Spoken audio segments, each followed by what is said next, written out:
assessment and how artificial intelligence and quantum computing has changed the traditional methods for assessing cyber risk assessment. Now, first, let's start with the qualitative methods for assessing cyber risk, and then we're going to move into the quantitative approaches for measuring cyber risk. I'm going to show you some demonstrations. And then we're going to talk how these approaches have changed once AI has emerged and once quantum computing are affecting the system that we have today. What is the world leading method for qualitatively assessing cyber risk? Well, it's the NIST framework. So cybersecurity framework from NIST, which looks like something like this, that has been established as the world leading framework for assessing cyber risk in a qualitative way. So you don't really need to have significant volumes of data. We can just position the risk based on different categories. And this is also the most widely adopted framework in the world because it's the most flexible. Many people would argue in the UK, where I'm based, and in the European Union, many people prefer ISO. The problem with ISO is that it does not always give you a step-by-step process of how to secure your system. It just gives you a spreadsheet of control mechanisms that you need to have. It's very much ticking boxes. Now, with NIST, you would get more of a detailed overview of what are the steps that you need to perform, how do you need to perform those steps, what are the different control mechanisms that you need to have, and how do you implement them. So all that is in NIST. If you want to do a qualitative risk assessment, and this is probably the starting point. And from this framework, from the NIST framework, we're going to expand into the common vulnerability and exposures. We're going to be looking at the National Vulnerability Database. Then I'm going to show you how you can combine the techniques from NIST to quantitatively assess by running different Python scripts that you can extract all the vulnerabilities from their databases.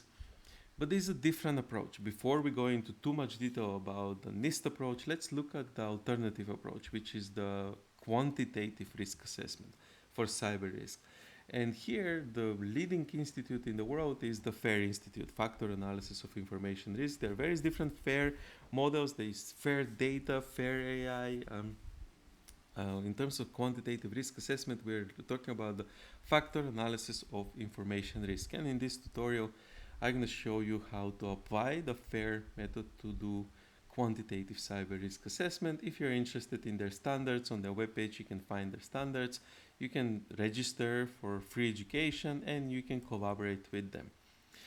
What is the basic error that most organizations make? Given from my 20 years of working in cyber risk, what is the number one error that organizations make? And by the way, this is still prominent even with people that come from professors, high-level professors that come from academic background. Usually they set their mind very strongly in a specific way and they want to assess everything. They want to micromanage everything. They want every single vulnerability to be assessed. Well, that's not how cybersecurity works, unfortunately. It just doesn't. Like if there's time, I will run a Python script here to show you how am I going to extract more than 300,000 vulnerabilities from the National Vulnerability Database, and only 2 or 3 or 5 would be at risk that we would actually consider in our system. Why? Because it always starts with setting up your organization system. You have to scope your environment. You don't assess vulnerabilities that they are non-exploitable. That's a full stop. Otherwise, even if you recruit all the cybersecurity engineers from Google, Amazon, you just won't catch up because that's not how it works. So if you are the type of manager that wants everything to be under control, well, in cybersecurity, unfortunately, many vulnerabilities are floating on the internet and we don't patch them because we score them. And according to the scoring system, they won't affect our system. And I will show you some of the tools on how we score them, and you can start scoring vulnerabilities. If they're not relevant to your system, why would you assess them in the first place? So this report here is from the National Center for Cybersecurity in the United Kingdom. The full report is publicly available on the internet. But I wanted to show you the NIST report on a similar topic. So this is again publicly available report from the NIST, as you can see in the logo here, and the link is above. First, we had many years ago, we had manual processes. Now everything is CRS solution, and CRS stands for cyber risk scoring. So we have automated processes for scoring cyber risk. The automation has happened even with the qualitative risk assessment approaches. Remember, we said that NIST is the qualitative, not the quantitative approach. So even in the qualitative approach, we're still scoring automatically. We don't do that manually anymore. Here, those assessments, automated assessments, could happen. Again, this is still from the NIST report. Could happen weekly, monthly, annually. On my systems, I run them dynamically, and they happen every 5 minutes. I wish I could run them instantaneously, but that would slow down the system too much. So that's why I run my risk assessment every 5 minutes. I can demonstrate how that can be done. But most organizations, they don't have capacity to do that, so they do it weekly, monthly, or annually. Now, other interesting diagrams that you can find here is demonstration of how the NIST control mechanisms work. And in this very long presentation, it will give you very interesting figures. And this is the final figure that I wanted to cover from this report, is that if some risk scores are at or below the average threshold, this could be automatic reauthorization. But if the risk score exceeds the threshold, they might require further review. What that means is only the risk score that is higher than a certain threshold is reviewed further. Not every vulnerability is reviewed further. And again, I'm going to say this for the last time. I've said it 3, 4, 5 times. There's hundreds of thousands of vulnerabilities, and we don't assess them all. We assess the ones that they are going to, or that we assume that they're going to affect our system. Now, this is a little bit about myself. I'm not going to read this text for you. I do have some open browsers I can show you. So that's my profile. I work for the University of Oxford. I'm in the Department of Computer Science. You can find this profile publicly available on their webpage. If you type my name, it's probably going to be the first link, and it's going to be under the staff in the computer science. I also have an association with the Turing Institute in London. That is the leading AI institute in the United Kingdom. It's the National Institute for Artificial Intelligence. So I work with them as well. I teach with Pearson's and O'Reilly. So here you can see some of the books that I have published and some of the courses that I'm teaching in the next few days. Most organizations have free subscription to O'Reilly, and they don't know that they have. Most universities, they do have free subscription to the digital library. You just need to sign in with your university login, and it will give you access to all these courses and all the books. Actually, Cisco, also big organizations, they also have free access to this digital library. So if you work for a university or if you work for a large corporation, it's very likely that you have free access to this digital library, which is called O'Reilly, and Pearson's is the same organization. You can go there and watch longer videos, 4 hours, 5 hours longer videos, or read my books. I also teach for the Swiss Cyber Institute. I have the workshop in 7 days. But if you have no access to any of those resources, and if you want to have purely open access free resource, then go to my Google Scholar profile. All of those papers are publicly available in open access. If you click that link, it won't ask you for a subscription, it will just open the text. That's because the University of Oxford has paid around £3,000 for each paper to be published in open access. If your university doesn't have these resources to pay thousands of pounds to make them publicly available, then the journal would charge subscription fees, but that's not the case. All of these papers, and there's loads of papers over there, as you can see, and you can scroll down, there's going to be even more and more and more. All of that is publicly available for free because my university is paying the open access fees. So that's enough about myself. Let's start with a little bit about the emerging risks, because I assume that people who are watching this video, they're interested in cyber risk assessment, and they already know a lot about NIST, they know a lot about FAIR, they know a lot about common vulnerability scoring. But how are these methods changing now that we have the emergence of artificial intelligence and quantum computing? Well, first, let's talk about at what stage we are with artificial intelligence. And this is going to be interesting, I promise. I know everybody talks about AI, but I tried to make it interesting. There's a concept called technological singularity. Technological singularity refers to a point in time, a single point in time when technology becomes better than humans. So AI, robotics, that becomes better than humans. And that means that quite often they would eradicate humanity. At what level we are in the progress of artificial intelligence. So first we're going to look at the progress of artificial intelligence, then we're going to look at performance of benchmarks. So here is just individual progress, and here it's benchmark, and then we're going to be looking at the safety of AI. So let's start with the progress of AI. Here is the test scores for AI systems on various capabilities that they're related to human performance. So again, the next image is going to be slightly similar but different, because here we are looking at AI system on various capabilities that they are relative to humans. So reading, reasoning, complex reasoning. And if you see, this is the line of human performance benchmark. Now, interesting point, I'm going to be talking about what happened after 2023, but this is up to 2023, because the report was written in 2023. If you want to read this report, just go to oneworlddata.org artificial intelligence, and it's going to be there.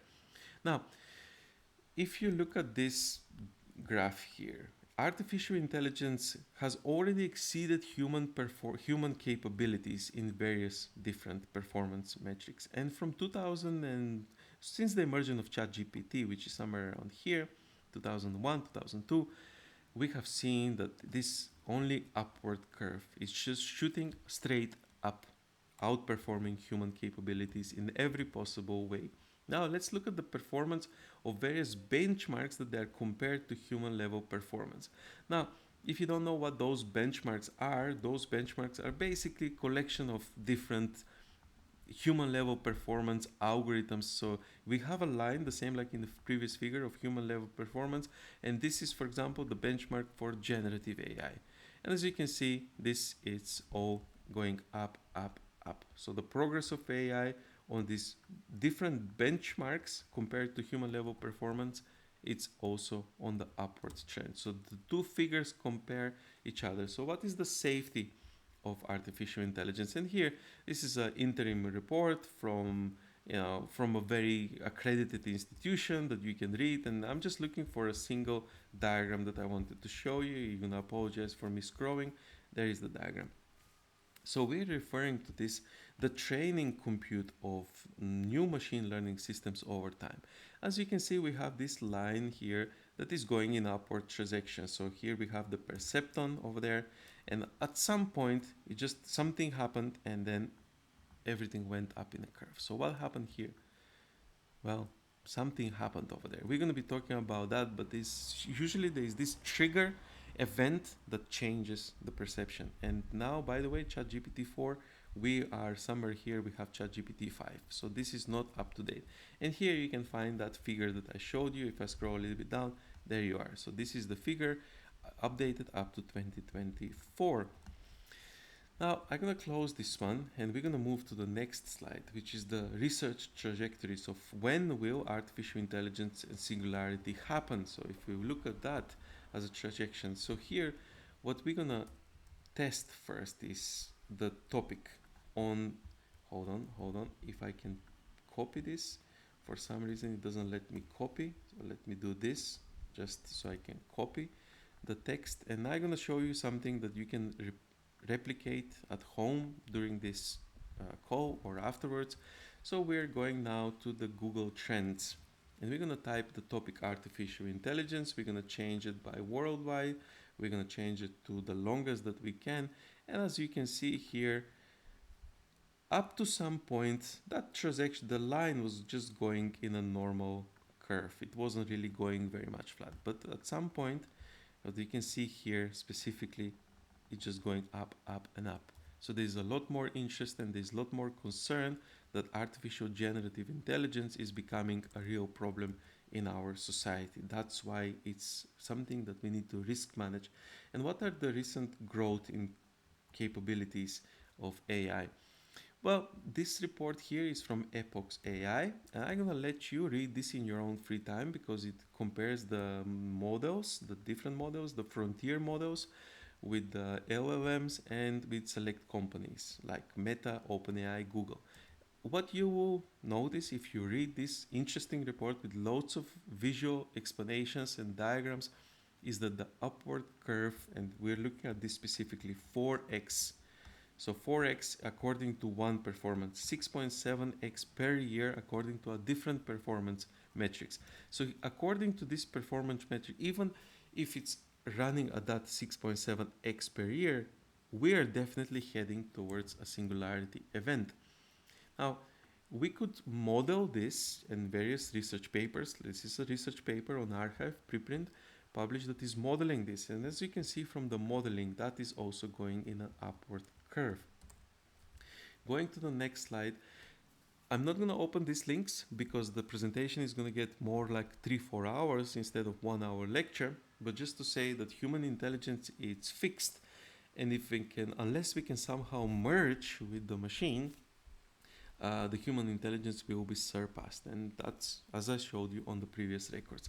Now, this link here will lead you to the neural net from Elon Musk, where a pig brain has been connected already to a machine successfully. So there are efforts on that. And if you're wondering the curves that I was showing, where are we now at this present moment in 2025, because those reports were from 2005, well, in the presentations, if you open this link, we'll lead you to the OpenAI link, which claims that ChatGPT is PhD level in reasoning and coding and writing. And you know what? If I have to if I have to make a choice, I would say that quite a lot of this is actually correct. Because it outperforms coding by most people who finish universities and they just go to work in for the first 2 or 3 years. The beginning, the basic level of coding, I consider PhD to be a basic level. Many people would consider it to be very advanced level, but depends on what career you are. PhD, for example, when I'm comparing my skills now to when I finished my PhD back 15 years ago, I feel like I was eating bananas when I finished my PhD. But ChatGPT can outperform many people who are just finishing university and starting to code and develop. That is something to keep in mind because of those graphs and diagrams that I was showing, that how artificial intelligence will outperform humans in many levels. Well, how many people have PhD level knowledge about computers, right? Not many. So that is, I'm gonna rest my case over there. So here I have a link on understanding the risks, and this is from the National Cybersecurity Center, which is promoting various different cryptographic algorithms. So towards post-quantum cryptography, that stands for post-quantum cryptography standardization. And as you can see, the algorithms, if you're familiar with the post-quantum cryptography, you would notice that those are exactly the same algorithms that they have been adopted by the NIST for post-quantum encryption. So UK, this is a UK report from the National Center for Cybersecurity in the UK, and they're adopting the same algorithms as they are in the United States. So I'm closing this one. And I wanted to show you this, and probably this one and the next report will be the last exciting diagrams that I'm pointing out. Then we're going to look at some more technical. This is the Willow. It's a recent, not that recent, but it's from 2025. And most people point out to the first, and actually to the second, but actually the first is the most interesting sentence. But let's start with the second one because most of the people who read this report get really excited about this. So Willow performed a standard benchmark computation in under 5 minutes that would take one of today's fastest supercomputers 10 septillion years. That is a number that vastly exceeds the age of the universe. So they have developed a quantum chip that could perform computations in 5 minutes. The not the traditional computer, the fastest supercomputer in the world. The supercomputers is a collection of many different computers. So the fastest supercomputer in the world would take 10 septillion years, a number that exceeds the age of the universe. And the new computer can do all that calculation in 5 minutes. So that's the difference between quantum and supercomputers, not to mention the normal computers, because we are not even comparing a quantum computer with a normal laptop. It's just the comparison is not there because quantum computing would never be used for something so small like watching YouTube videos. But going back to my point, that the first point is the most concerning, not the second one. Most people read the second one, they talk about that, but the first point is, so the Willow can reduce the errors, the quantum errors exponentially. You can scale up to use more qubits. Why is that important? Because it's the number of qubits that is problematic. Running one qubit is like spinning a plate. And you cannot do it for a very long time. And if you have one and you need to have, let's say, 4,000 to break RSA, the current encryption methods, it's like spinning one plate and that's one qubit, and you want to add another plate on top of the spinning plate. So you want to spin a second plate and you want to maintain the two spinning plates. Well, imagine that you need to add 3,000 spinning plates. It's a really complicated thing. But Willow can reduce the quantum error exponentially, and that is why this is concerning. Now, going back to the course and just showing you how you can test quantum computing today. This is from IBM. You can actually get free access. You can sign up for free for the open plan, and you can get up to 10 minutes runtime per month per person registered. So this is equivalent to 960 USD per person per month, and nobody's using it because it's to the pay-as-you-go plan starts from 96 USD per minute, and here you can get 10 minutes for free, and you just need to sign up and use it. And most people don't use it because they don't know how to use it. So if you're interested in using the IBM computer and you have some ideas, please do get in contact, because I do write research proposals quite often. I send them to the Swiss government, and if they provide funding, then we could run some kind of simulations. And if you do have industry interested in a valid problem, then usually you get the funding. It's not a problem. Now, there's a lot more that we can talk about those topics, but unfortunately 1 hour is really short, so we won't be able to cover all those topics.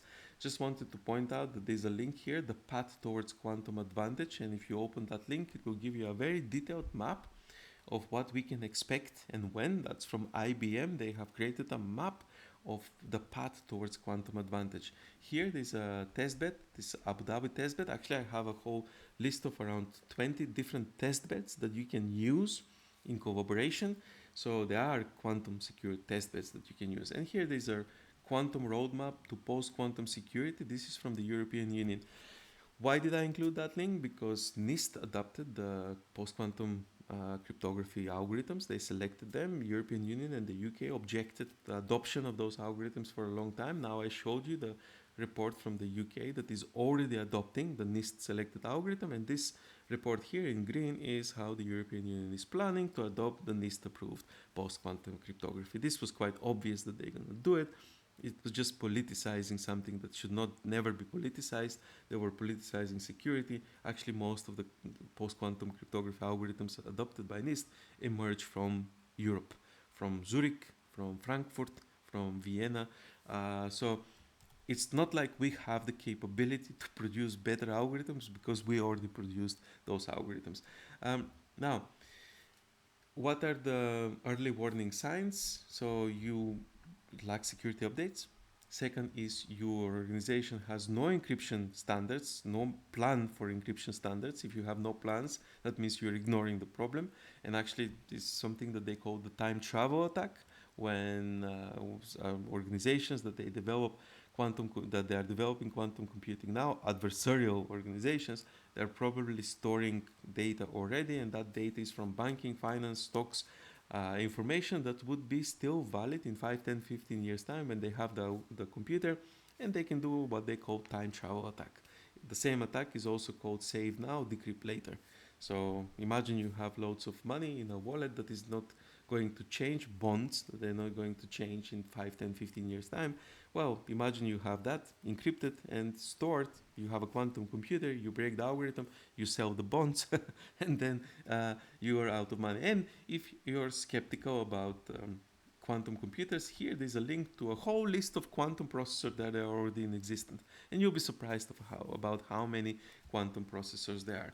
If you're interested in quantum computing, do leave that as a feedback. We can have a course. I'm very happy to teach a course on quantum computing. But now we need to talk about something different, introduction to cyber risk rating. And here we are looking at common vulnerability and exposure, common vulnerability scoring system. We're going to relate those to ALE, annualized loss expectancy, annualized rate of occurrence, ARO, cyber risk quantification, CRO, single loss expectancy. So please remember those abbreviations if you don't come from the quantitative aspects of risk assessment. And at any point in time during this presentation, if you wonder What is ALE? Remember that the slides will be shared with you, and on the first slide, you do have these abbreviations. Many people get confused, and towards the slide 15, they would say, what was ALE? What was ARO? That's just abbreviations on annualized loss expectancy or annualized rate of occurrence. Now, many of those terminologies are actually adapted by the FAIR Institute in different names. But let's look at the common vulnerabilities and exposures and how do they relate. And we can also look at the DREAD model, which is still related to risk assessment today. Before we move any further, remember that there are local standards, there are EU standards like NIS, DORA, FINMA, but there are also standards that they are applicable to the entire world, global standards. And this is the link to the FAIR Institute, where you can find how they are performing risk assessment. You might be surprised to find out that many of the assessments that they're doing, they're actually developed in Switzerland. The engine behind the FAIR Institute is the cyber value at risk. I worked on the cyber value at risk. I published the model, the engine, in 2018. And guess where did I find my training to build that model? Actually, I went to Zurich and I spoke to Deloitte because I thought that Deloitte in Zurich has published it, but actually it was Deloitte in Netherlands. And I asked them how did they build the system. You can talk about this. It's been quite a few years since then. There's nothing secretive. Most of the papers are published in open access.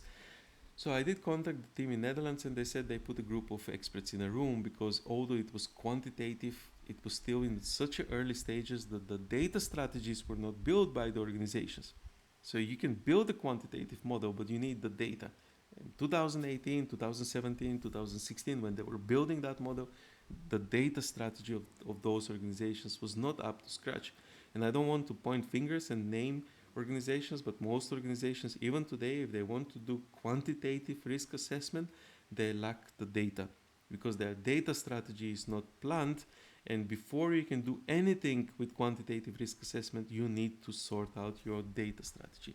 What kind of data do you need to store? Loss event frequency, loss magnitude, primary loss, secondary loss, event frequency, secondary loss magnitude, threat event frequency, vulnerability, threat capability, resistance, strength, probability of action, value, level. Those are all the different things that you need to build into your data strategy. So if you're looking at a very local, regional framework for risk assessment, and if you need to be compliant with that, that's perfectly okay. If you're looking at regional, like European Union, you need to be compliant with that, that's perfectly okay. But if you want to have a dollar value assessment to the risk that is your organization is exposed to, you really need to be member of these organizations. You need to be part of the community, of the global community, not the local community. Moving on from FAIR, let's talk about the common vulnerability and exposures. I assume that most of you would know this, so I'm not really going to go into depth about what is the common vulnerabilities and exposures. But this is managed by MITRE, and it's part of the CNA, which is the CVE Numbering Authority network. European Union is a numbering authority, so they can register this. They became numbering authority in 2023, finally. So they are part of this. And this is how CVE looks. So when you have that, and here you have the whole database of CVE vulnerabilities, which let's open this just so we can see how many vulnerabilities there are. There's 292 vulnerabilities on this record. The National Vulnerability Database, it's connected to the common vulnerabilities and exposures. So this is publicly available source that you can access in your free time. There's a different scoring system. This is the common weakness enumerator, and here is a link. It's again from MITRE, Phoenix Security. Those are links that I would open if we had more like 4 hours for this presentation, not like 1 hour. So please do open them in your free time to familiarize yourself with what is the difference between the common weakness enumerator and common vulnerabilities and exposures.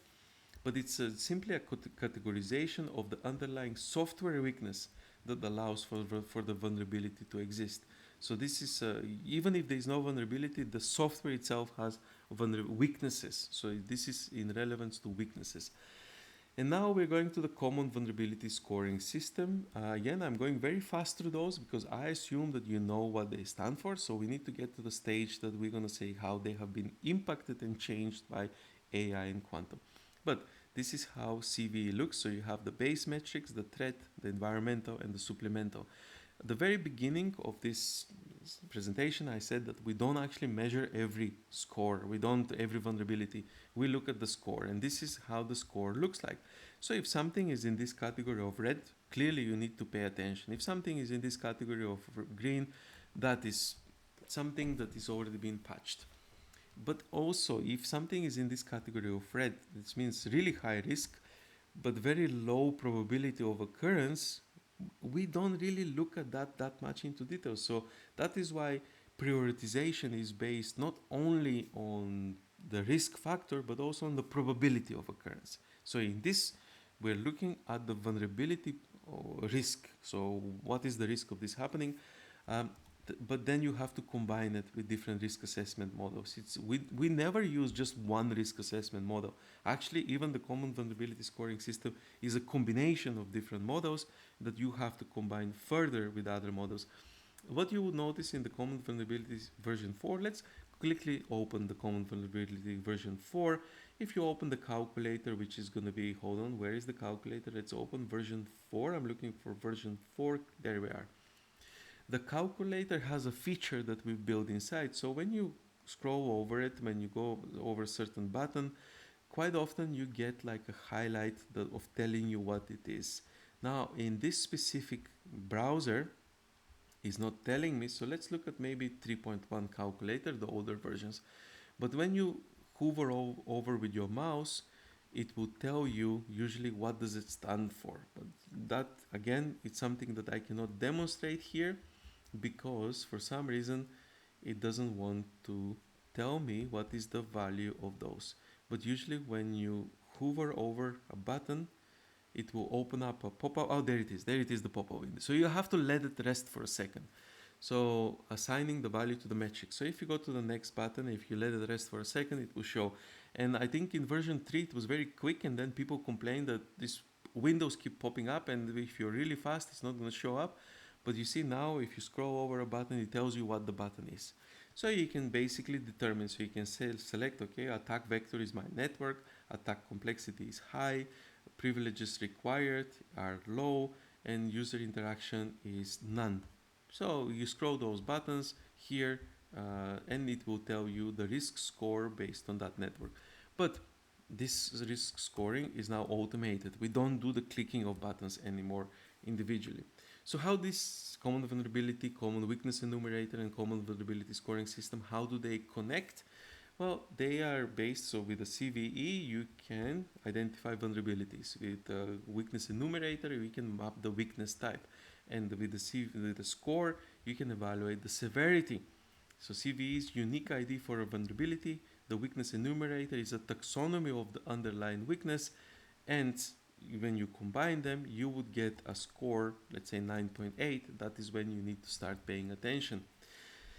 What is this relationship with this in Swiss and European Union context? Well, MITRE Atlas is the leading framework that I use on an everyday basis, and actually we're going to cover this on the workshop on 17 in more detail, so I'm not going to expand too much, especially because we are limited in time.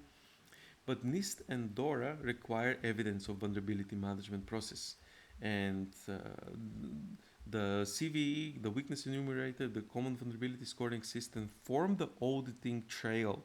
So when you hear somebody saying, well, we're not going to bother about CVE because we use NIST 2 or we use the DORA, you know that they don't understand cybersecurity. It's not like those are not compatible with each other. It's not like you comply with one and you don't comply with the other one.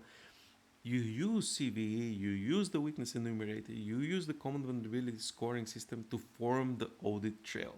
Actually, I have left jobs when I would try to explain this and people would reject it and say, no, we only need to be compliant with ISO 27000. And then instantly I know I don't belong in that organization. I need to leave, because there's no way how you can explain this to somebody. They need to sit down and understand the differences.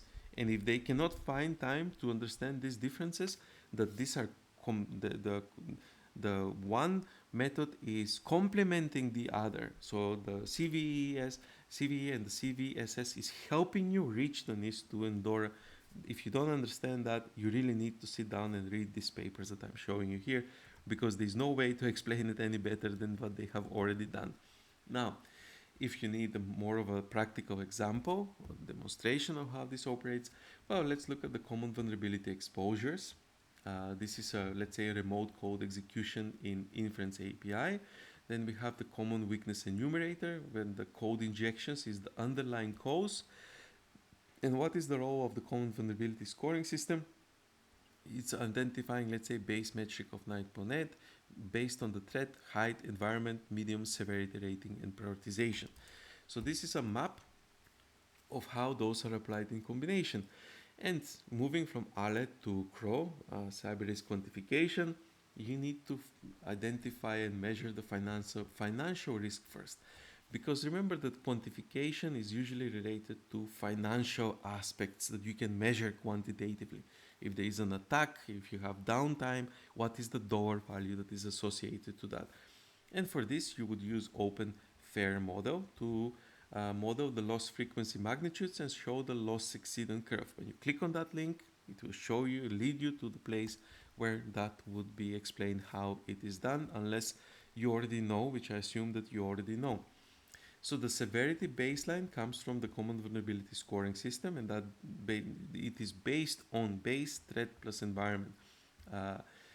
Then the likelihood, you can use EPSS version 4. Let's open this one because we didn't really look at this. This is again coming from FIRST. So it's the same organization that is maintaining the common vulnerability scoring system. Now let's close that one and come back. The exploitation reality check is from CISA, KEV. So let's open KEV. Oh, hold on. KEV stands for Known Exploited Vulnerabilities Catalog. So you have this catalog, and there's a shift towards JSON storing, machine readable formats, not PDF, not Word. There's a significant shift, and this has been going on for at least 5 years now. A significant shift towards JSON file storage, so the machine could read. Hold on, I don't want to save that. I just want to close that. Now, in terms of decision logic, there's something comparable to common vulnerability scoring system. It's called SSVC. It's based on decision trees, and this is the stakeholder specific vulnerability categorization. For many months, this was gossip that is going to overtake the common vulnerability scoring system. There's a whole video here that you can watch. How is it different? Why is it better than the common vulnerability scoring system? What it ended up being is a tool that we use in combination with the common vulnerability scoring system, but we're not only using that. We use it mostly for decision logic. And in terms of government alignment, we need to look at the common vulnerability, the NIST Cybersecurity Framework 2.0 with risk conversion, and that if you're compliant with the NIST Cybersecurity Framework, is very, very, very likely that you're also compliant with ISO. And even if you're not, it's going to be very easy to be compliant with ISO because they're complementary. Now, looking at the updated, so here actually I'm just looking at the clock, and this is going to take longer. So it's already been like 40 minutes, 30-40 minutes. I better stop the video now. You might as well subscribe to the channel, and you're going to get more videos like this. This is going to be a continuation of a playlist, but if one video is really long, I mean, it's not a lecture and you're not students. So people who watch this on YouTube will just get bored and leave. So that's why I try to cut them. If you have 4-hour lecture, students, they have to stay there even if they don't want to, because they paid tuition fees and they study. But on YouTube, people would leave. Actually, my idea was to keep the videos to 5 minutes long, but it's impossible. It is so much editing that you have to do and so many upload. You have to be full-time YouTuber. So I'm going to stop the video here, but there's a loads more slides just to show you. I'm going to continue. I'm going to record it a different day, and I'm going to upload those slides, and this is going to be part of a playlist. So this again is part of a preparation that I'm doing for a course that I'm teaching in like 40-50 minutes today, with professionals, chief information officers in large organizations. So this is not a lightweight course, but I'm trying to make it presentable in a way that everybody could understand it. So hopefully you'll subscribe, and I will see you in the next one.